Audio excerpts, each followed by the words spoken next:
খাকরোল ডাঁটা রান্না করব।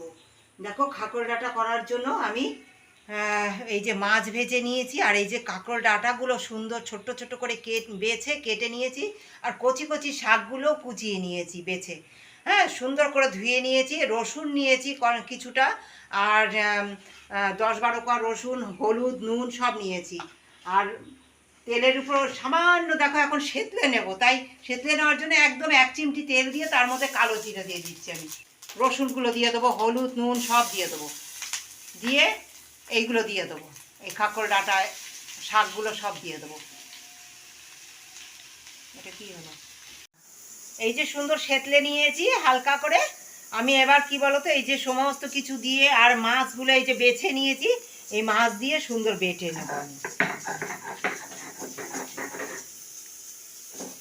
তেল গরম হয়ে গেছে, তেলের মধ্যে দিয়ে দিলাম কালো জিরে আর একটুখানি শুকনো লঙ্কা, আর এই যে বাটা হয়ে গেছে আমার।